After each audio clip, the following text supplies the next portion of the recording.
सब लोगों को नमस्ते। बहुत सुंदर मंत्र है। इस संसार में ज्येष्ठ और कनिष्ठ इन दोनों चीजों को हम समाप्त नहीं कर सकते। ज्येष्ठ और कनिष्ठ तो होगा। ये इतना दिव्य संदेश है मंत्र का, बहुत ही सुंदर, बहुत ही दिव्य, बहुत ही भव्य, ग्राह्य, व्यवहार में लाने के लायक। अगर इस मंत्र को लागू कर दें समाज में तो सारी अदालतें आपको खाली मिलेंगी। जितनी अदालतें भारतवर्ष में चल रही हैं सब के सब बंद हो जाएंगी। इस मंत्र को समाज में लागू कर दे व्यक्ति तो सब अदालतें खत्म। अदालत को खत्म करने का मंत्र है ये। इसमें बताया गया है कि ज्येष्ठता और कनिष्ठता तो स्वभाव से है। जो पहले आ गया वो बड़ा, जो बाद में आएगा वो छोटा, जो पहले खड़ा हो गया वो आगे, जो बाद में आएगा वो पीछे। तो ये आगे पीछे, बड़ा छोटा, कनिष्ठ वरिष्ठ गरिष्ठ, इस भेद को मिटाया नहीं जा सकता सामान्य रूप से, सामान्य व्यवहार में। ये तो है तो है। मेरे भैया मुझसे 2 साल पहले आए तो बड़े हैं, छोटे भाई 8 साल बाद आए तो छोटे हैं निश्चित तौर पर। वो सब दिख रहा है, प्रत्यक्ष है कि छोटे हैं बड़े हैं। लेकिन मंत्र कह रहा है कि तुम अपना सौभाग्य सुख चाहते हो कि नहीं चाहते। अगर तुम चाहते हो कि मैं सुखी रहूं, अगर तुम चाहते हो कि मैं चैन में रहूं, आनंद में रहूं, तो फिर आपको ज्येष्ठ और कनिष्ठ भाव को एक कोने में रखना पड़ेगा। यथा योग्य भाव को आपको अपने पास में लाना पड़ेगा। जो महर्षि ने आर्य समाज का नियम बनाया, सबसे प्रीतिपूर्वक धर्मानुसार यथा योग्य वर्तना चाहिए, तो छोटे बड़े का भाव एक कोने में कर दीजिए। औचित्य अनौचित्य क्या है और यथा योग्य क्या है, औचित्य अनौचित्य क्या है और यथा योग्य क्या है। 3 भाई हम बैठे हुए हैं, तीनों भाई बैठे हैं। अब तीनों भाई बैठे हैं तो नियम यह है कि आरंभ बड़ों को करना चाहिए। अब कोई व्यक्ति आ गया, बड़ा आदमी, गांव का ही कोई बड़ा बुजुर्ग मान लीजिए आ गया, और हम तीनों भाई चारपाई पर बैठे हैं। अब नियम यह है कि बड़ों को आगे चलना चाहिए। बड़े भैया उठने में 5 सेकंड लगाएंगे, मैं उठने में 3 सेकंड लगाऊंगा, छोटा भाई उठने में 1 सेकंड लगाएगा। अब छोटा भाई बैठ के प्रतीक्षा कर रहा है कि बड़े खड़े हो तब मैं खड़ा होऊंगा, नहीं तो नहीं खड़ा होऊंगा। और सामने जो हम सबसे बड़ा व्यक्ति, बुजुर्ग व्यक्ति आ गया, वो खड़ा है। मैं प्रतीक्षा कर रहा हूं कि भैया खड़े हो जाए तब मैं खड़ा हूं। अब भैया खड़े होंगे, 5 मिनट लगाएंगे, तब तक उस व्यक्ति को खड़ा रहना पड़ेगा। तो योग्य क्या है, उपयुक्त क्या है कि यहाँ छोटा सबसे पहले खड़ा हो जाए और बड़ों के स्वागत के लिए कुर्सी उनको प्रदान कर दे, उनके लिए आसन दे दे, तब तक बड़े भैया खड़े होकर प्रणाम करेंगे। तो योग्य क्या है, उचित क्या है, उस पर विचार करना है।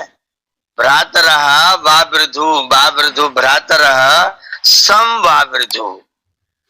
भाई लोग भ्राता बन करके लोग, मैं तो आश्चर्य करता हूं कि बचपन में ही, मतलब 3-4 साल, 5 साल, 6 साल, 7 साल, 8 साल, हम जब एकदम छोटी आयु में थे, उस समय भी हमको हमारे ताऊजी पट्टीदार समझाते थे कि बड़े भैया पट्टीदार हैं, तुम पट्टीदार हो, हम दोनों पट्टीदार हैं।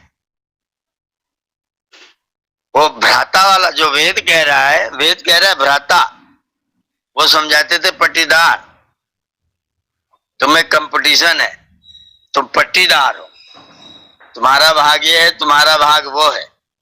और वेद उनको कह रहा है भ्राता। भ्राता माने भरण पोषण करने वाला। भ्राता शब्द का अर्थ है डुबरी धारण पोषण उसे त्रिज प्रत्यय करके भ्राता बना है। तो भ्राता का मतलब हुआ भरण पोषण करने वाला, जो मेरे साथ रह करके छोटा है या बड़ा, छोटा है तो भी बड़ा है तो भी मेरे भरण पोषण में सहयोगी हो, मेरा भ्राता है, और मैं उसके भरण पोषण में सहयोगी हूं तो मैं भ्राता हूं। भ्रात रहा सौभाग्य वावृद्धु, भाई लोग सौभाग्य के लिए बढ़ते हैं, उन्नति करते हैं, उनका सौभाग्य बढ़ता है, उनका धन संपदा ऐश्वर्य सब कुछ बढ़ता है। पहली शर्त यह है कि तुम भाई बनो, भ्राता बनो, पट्टीदार न बनो। भाई से भाई की पट्टीदारी नहीं, भाई से भाई का भ्रातृत्व। एक व्यक्ति को बन जाने का आदेश दे दिया तो दूसरा व्यक्ति अपना अयोध्या छोड़ करके 15 किलोमीटर जाकर के 15 किलोमीटर दूर जाके अपना स्थान बना लिया। भैया जमीन पर सोएंगे तो मैं जमीन के नीचे गड्ढा खोद के सोऊंगा। एक भाई ने छोड़ा तो दूसरे भाई ने भी नहीं पकड़ा, दूसरा भाई भी छोड़ के ही बैठा रहा। ये भ्रातरा है। ये उदाहरण है भगवान राम का वेदानुकूल जीवन चरित्र का। एक भाई को बन जाने का आदेश हुआ, दूसरा भाई साथ हो लिया, और तीसरे चौथे भाई ने अपना स्थान छोड़ दिया, पलंग छोड़ दिया, जमीन छोड़ दिया, जमीन के नीचे गड्ढा बना के बिस्तर लगा लिया। मैं भैया के बराबर कैसे बैठूंगा। उसने छोड़ दिया तो उन्होंने भी पकड़ा नहीं, उन्होंने भी छोड़ दिया। ये भ्रातृत्व है, ये भ्राता है। जो जनतों बन बंद बिछोहू तो पिता वचन मनते नहीं ओहू। भगवान राम को यह बात कहनी पड़ी। अगर मुझे पता होता कि वन में जाकर के भाई का बिछो हो जाएगा तो शायद मैं पिताजी की आज्ञा को टाल देता। राम जी को यह बात कहनी पड़ी। ये भ्रातर सम भ्रातर सौभाग्य समवावृद्धु, भाई लोग सौभाग्य के लिए आपस में बढ़ते हैं, एक दूसरे का सौभाग्य भाई लोग बढ़ाते हैं। कब? जब वो अज्येष्ठास और अकनिष्ठास हो जाए, एक दूसरे को छोटे और बड़े का भाव समाप्त कर दें, छोटे बड़े का भाव समाप्त हो जाए। ये तो बड़ा है, इसको ये करना चाहिए, ये तो छोटा है, इसको ये करना चाहिए। छोटे ने मुझे प्रणाम नहीं किया, बड़े ने मेरे प्रणाम करने पर उधर मुंह घुमा लिया। ये जो हमारे भाव हैं, उसने ऐसा कर लिया, उसको ऐसा करना चाहिए था। वो बड़ा है, थोड़ा हिस्सा छोड़ देता तो क्या नुकसान हो जाता। वो छोटा है, वो थोड़ा मान जाता तो क्या हो जाता। मैं बड़ा हूं, आखिरकार आज्ञा दे रहा था। जब मैं छोटा हूं तो अपेक्षा करता हूं कि मेरा बड़ा मेरे लिए सब कुछ छोड़ दे, और जब मैं बड़ा हूं तो समझता हूं मेरा छोटा मेरे लिए सब कुछ छोड़ दे। वो छोटा था, मैंने आदेश कर दिया, मैं जब यही लेना चाह रहा था तो उसने इसी हिस्से को क्यों लिया। मुझे इसी हिस्से को ले लेना था। आखिरकार मैं बड़ा हूं तो मेरी आज्ञा का पालन करना चाहिए। क्षमा बड़न को चाहिए, छोटन को उत्पात। छोटा उत्पात करे, ये कानून नहीं है। तो हमारे अंदर जो बड़े छोटे के कारण से बड़ा मान के छोटा मान करके अगर शिष्टाचार है, सद्व्यवहार है बड़प्पन का, तो ठीक है, लेकिन उसमें भी यथा योग्य है, उसमें भी यथा योग्य है। अगर मैं यज्ञ करा सकता हूं, भैया नहीं करा सकते, यज्ञ कराना मुझे चाहिए। अगर मैं ये कार्य कर सकता हूं, दौड़ के मुझे करना चाहिए। भैया नहीं कर सकते तो कोई बात नहीं, भैया की असामर्थ्य है, मैं समर्थ हूं तो मैं ये कार्य कर सकता हूं।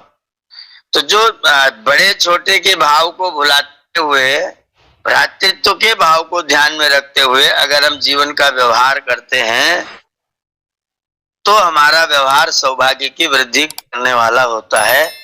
अगर मैं बड़ों से भी अलग अपेक्षा रखता हूं, छोटों से भी अलग अपेक्षा रखता हूं, छोटा अपने बड़ों से अपेक्षा रखता है, बड़े अपने छोटों से अपेक्षा रखते हैं, और ये सापेक्ष भाव से दोनों अपना जीवन जीना प्रारंभ करते हैं, तो फिर सौभाग्य की वृद्धि नहीं होती है। यथा योग्य समझ करके जो जितना जैसा जहां अधिकतम कर सके उतना करे, उत्तम से उत्तम करे, उत्तम से उत्तम करने की चेष्टा करे। अगर हम ऐसे भाव के साथ में जीवन का व्यवहार करते हैं तो सौभाग्य वावृद्धु समवावृद्धु, सौभाग्य के लिए भली भांति बढ़ते हैं। हमारा सौभाग्य निरंतर बढ़ता है। युवा पिता, युवा पिता, पिता युवा है। सु अपा, सु माने सुंदर, अप माने कर्म, शोभनम कर्म करोति असौ स्वपा। युवा पिता पालन करने वाला, सुंदर कर्म करने वाला, रुद्र गलत चीजों को छोड़ देने वाला, गलती के लिए रुलाने वाला, रोदयती रुद्र जो गलती करने पर रुलाता है। एशाम सुदुघा प्रश्नि सुदिना मरुद्भ्य, एशाम प्रश्नि सुदुघा, प्रश्नीति अंतरिक्ष नामधेय, सुदुघा माने शोभन अर्थ का दोहन करने वाला। अंतरिक्ष उसके लिए उत्तम पदार्थों का दोहन करता है, सुंदर जल देता है, सुंदर वायु देता है, बिजली का प्रकाश देता है, सूर्य का प्रकाश देता है। अंतरिक्ष उसके लिए सुदुघा गाय बन जाता है। जैसे गाय का दूध ऊपर से झरता है, नीचे धार बन के निकलता है, ऐसे ऊपर से वर्षा धार बांध करके उपमा कितनी सुंदर है। अंतरिक्ष को सुदुघा कह रखा है।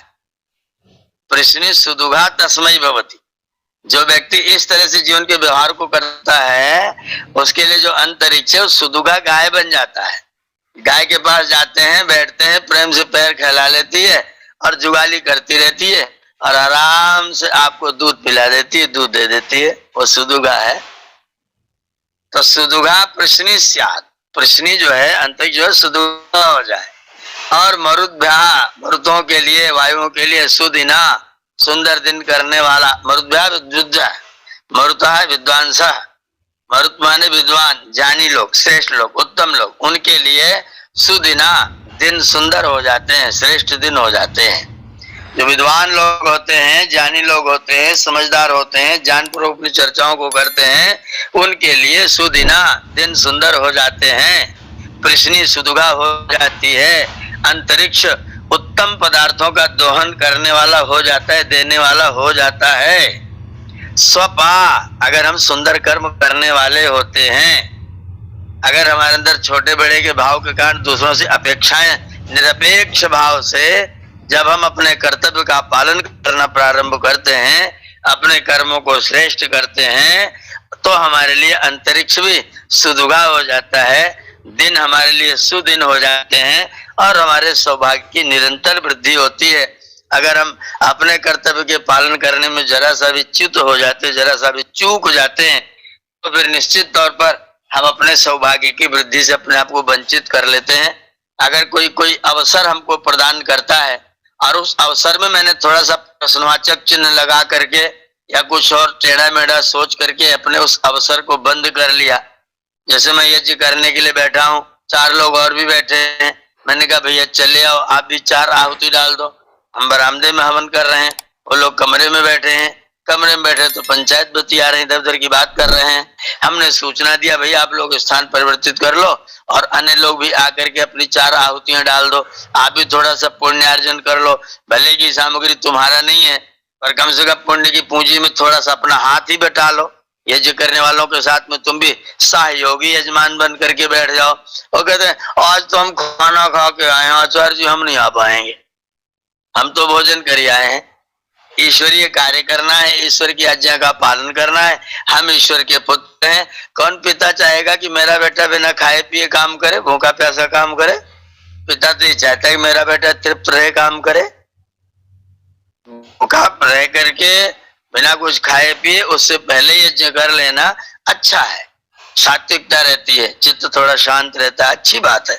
लेकिन यज्ञ करने का अवसर मिले तो भोजन कर लिया, ऐसा बहाना बना करके अपने को यज्ञ से वंचित कर लेना, वो सौभाग्य की वृद्धि में अपने द्वारा किए गए दरवाजे की बंदी है, अपना दरवाजा बंद करना है। अगर हमें सौभाग्य चाहिए तो छोटे बड़े कनिष्ठ जो हम अपेक्षा रखते हैं, अज्येष्ठास अकनिष्ठास का मतलब है अपेक्षा रहित हो जाना, निरपेक्ष हो जाना, अपने कर्तव्य को केंद्र बिंदु बना करके बाकी निरपेक्ष हो जाना। छोटा है तो मेरे लिए ये करेगा, बेटा है तो मेरे बुढ़ापे की लाठी बनेगा, बेटा है तो मेरे अपने कंचार के कंधे पर जाते से मेरा सहयोगी बनेगा। ये सारी अपेक्षाएं बिना मतलब की हैं और जब आप अपेक्षा करते तो फिर सौभाग्य की वृद्धि में बाधा होती है। इसलिए वेद कह रहा अज्येष्ठास अकनिष्ठास हो जाओ।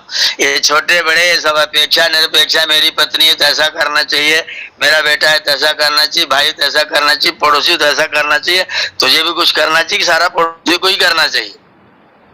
हम ये सोचते रहते हैं अपने